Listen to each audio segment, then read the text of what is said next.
Medida de segurança é uma providência do Estado, que se aplica para o agente inimputável ou semi-imputável, visando com base o grau da periculosidade do agente.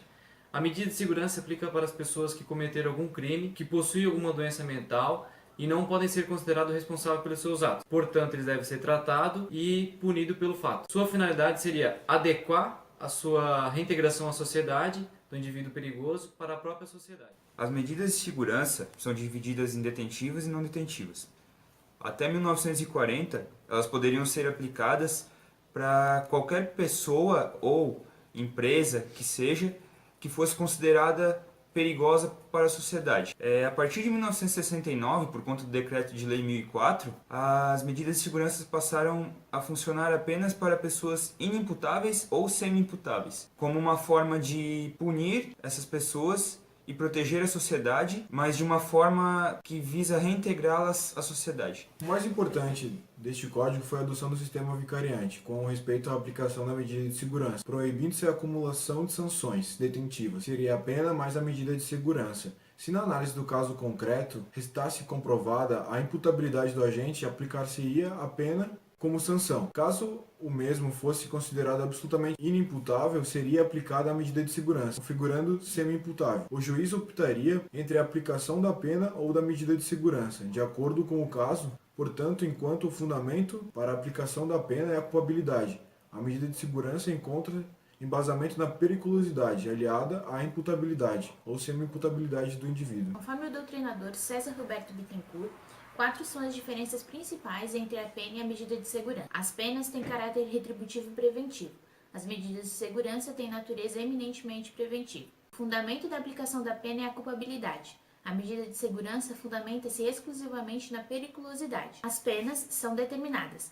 As medidas de segurança são por tempo indeterminado. Só findam quando cessar a periculosidade do agente. As penas são aplicáveis aos imputáveis e semi-imputáveis. As medidas de segurança são aplicadas aos inimputáveis e, excepcionalmente, aos semi-imputáveis, quando estes necessitam de especial tratamento curativo.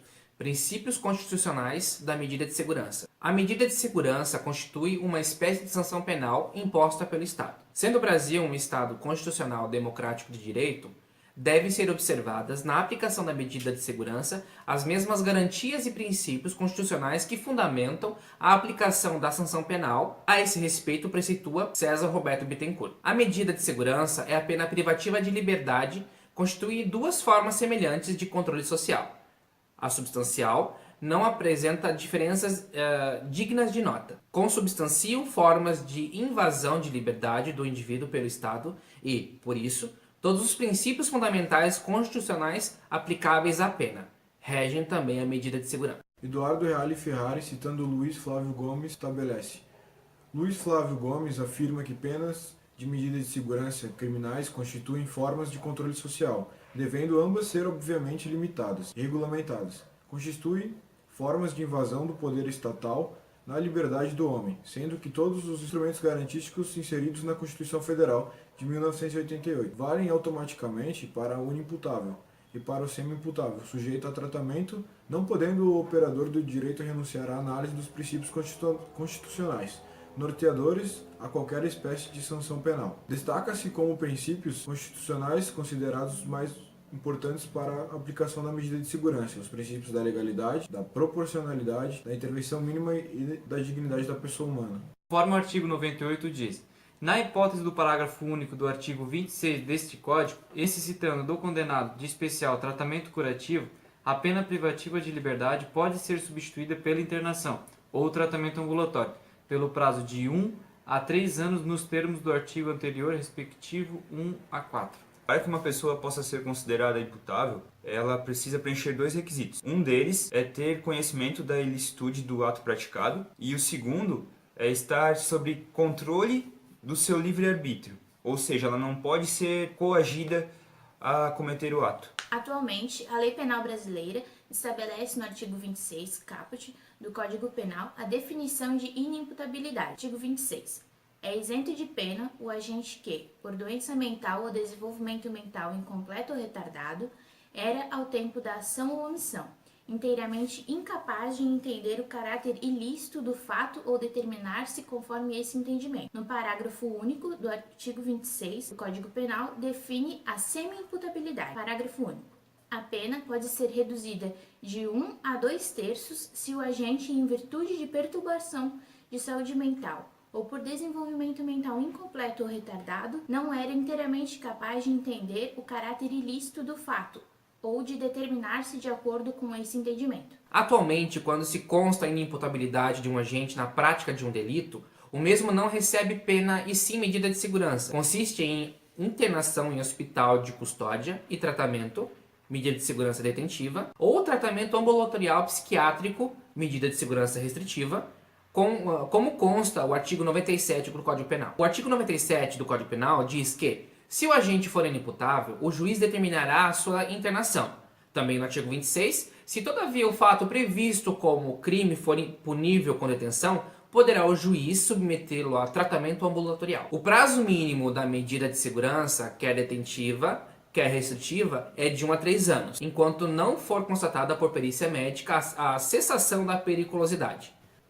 De acordo com o Código Penal atual, as medidas de segurança são aplicáveis apenas a inimputáveis ou semi-imputáveis. Hoje, elas podem ser cumpridas de duas formas diferentes, ou com o tratamento ambulatorial ou com a internação em hospital de custódia. Lembrando que essa escolha não é determinada pela semi-imputabilidade ou pela inimputabilidade, e sim pela análise do caso, eles vão encontrar qual que é das duas medidas de segurança é a mais viável a ser aplicada na determinada situação. Atualmente, o exame de verificação da periculosidade, segundo Palomba, observa os seguintes elementos: a curva vital do indivíduo, a morfologia do crime praticado, o ajuste à vida de internação hospitalar, possíveis distúrbios psiquiátricos e intercorrências na fase de execução da medida de segurança, estado psíquico atual e o meio familiar e social ao qual ele vai ser integrado. Com respeito à periculosidade, como pressuposto para a aplicação ou suspensão da medida de segurança, critica-se o fato de priorizar o risco do indivíduo para a sociedade e não o tratamento específico da doença mental do indivíduo. Um exemplo claro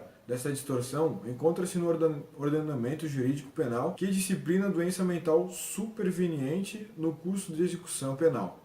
De acordo com o artigo 183 da Lei de Execuções Penais, quando ocorre a superveniência da doença mental ou perturbação da saúde mental no apenado, o critério para a escolha do tipo de medida de segurança é ser aplicado não é a gravidade da doença mental e o tratamento necessário ao caso, mas o regime prisional. Caso o agente esteja apenado com reclusão, sofrerá internação em hospital de custódia e tratamento psiquiátrico. Sendo o delito previsto com pena de detenção, será submetido ao tratamento ambulatorial. Portanto, um apenado que desenvolva uma neurose ou um transtorno obsessivo-compulsivo no curso da pena privativa de liberdade pode ser internado em hospital de custódia e tratamento psiquiátrico. Se o crime por ele praticado for punido com reclusão e no outro extremo um indivíduo que apresente esquizofrenia ou depressão grave no decorrer do cumprimento da pena de detenção, submeter-se-á a tratamento ambulatorial. Vê-se que o diagnóstico específico e o tratamento necessário ao caso não são fatores determinantes para a escolha do tipo da pena